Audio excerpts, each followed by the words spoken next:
College was interesting for me. I was working a full time job while going to school while living 50 minutes from the college.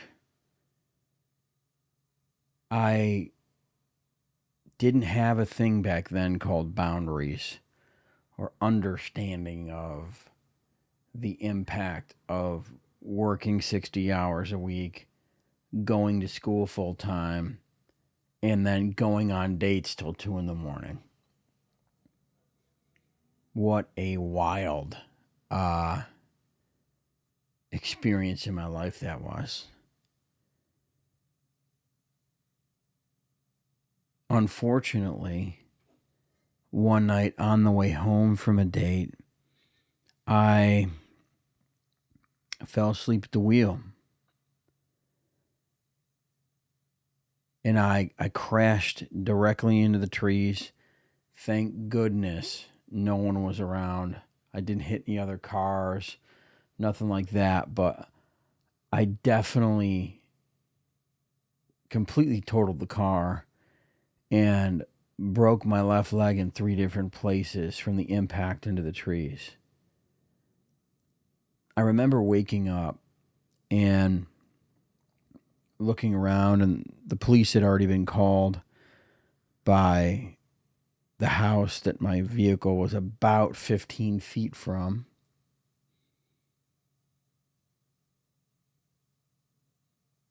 And I just sat there as the police came and got me, and my parents were there. You know, I was in the middle of the semester, and I was working construction full time to pay for school.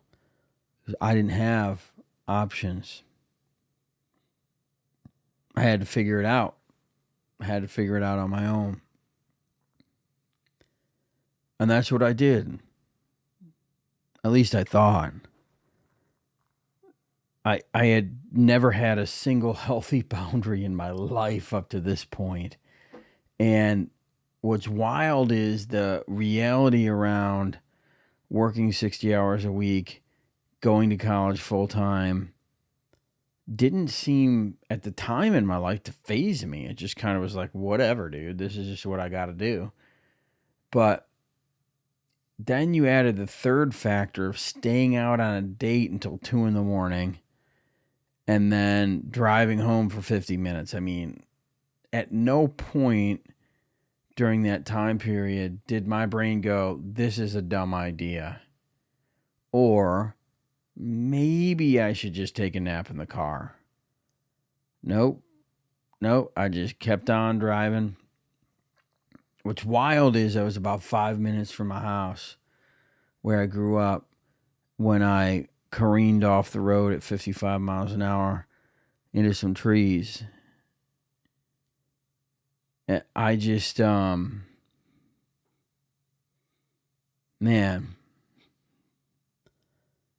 moments like this that are moments of grace in my life, that I remain eternally grateful that I'm actually still here, that I get the privilege of breath, because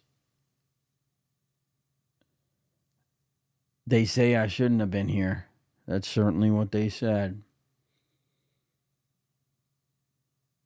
At this point in my life, I'd had a few car accidents due to, I think this was my second car accident due to lack of sleep. Within maybe 18, 24 months, something like that, I didn't learn my lesson.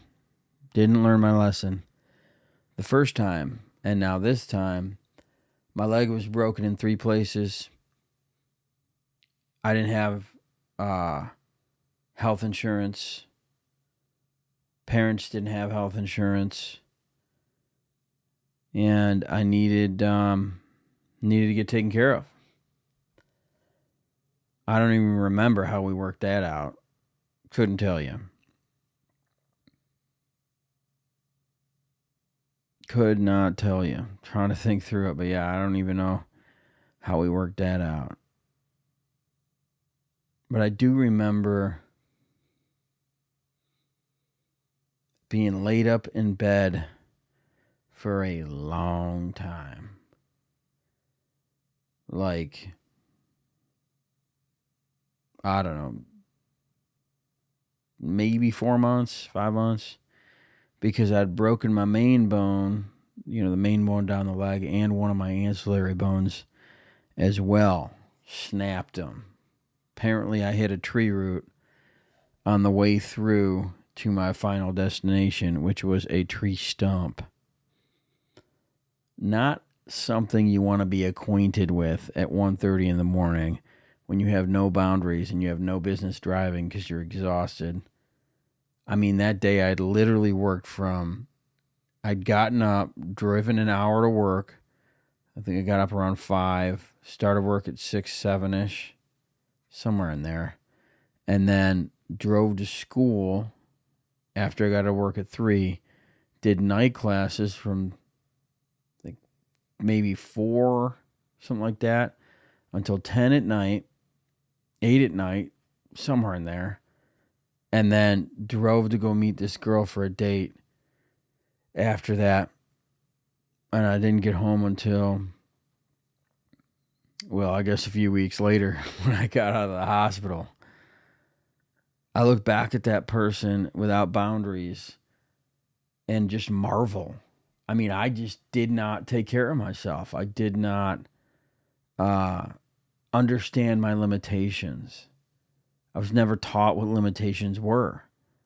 I was taught you just keep going. And unfortunately, my left leg still has titanium in it to this day due to that accident. The disadvantage of that is I'm reminded of it every time the weather changes. I don't know if there is an advantage, but at least it's titanium. So when I go through an airport, I'm not having to explain it 5,500 times. That's positive because titanium really doesn't make anything go off, apparently. Yet I look at that 17, 18-year-old kid and I just think to myself, yeah, I had to be 18-ish. I think to myself, how did you see this as normal? How did you see this as something that made sense? I don't know. I mean, I didn't know any other way, I suppose.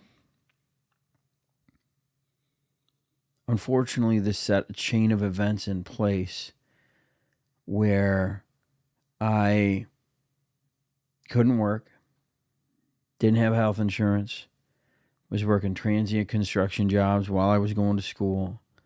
So I didn't really have the ability to pay for college. I mean, I was literally working full time and paying it as I went. Fortunately, my parents were kind to me and they actually brought me in a wheelchair every day that I had to class. And I finished out that semester.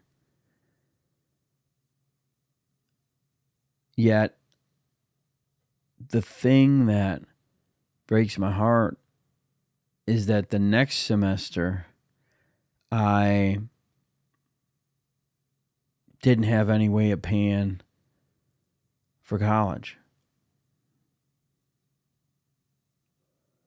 At that time in my life, I was so controlled by shame and self-loathing and self-hatred.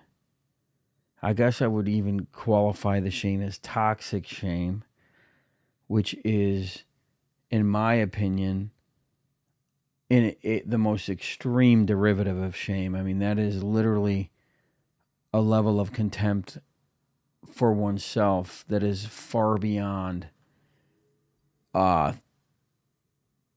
comprehension, I guess is a good way of saying it.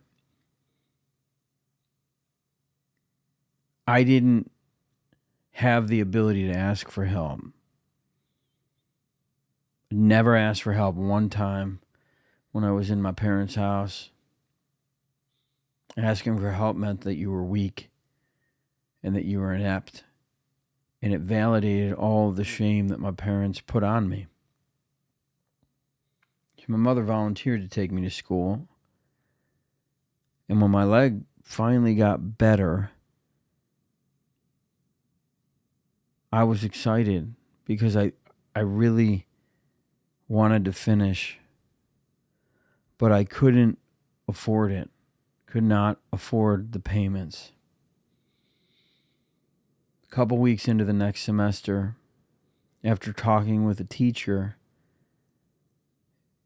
and the conversation literally went like this: we have a fund here to be able to help students like you be able to make it through. There's a fund. You're going to be okay. We're going to help you. My shame and my disgust for myself was so profound, I couldn't accept help from anybody. I remember wheeling out of that place with the wheelchair and never going back. Wheeled out mid-semester. Would have had a 2-year degree at this point in my life. Haven't been back since.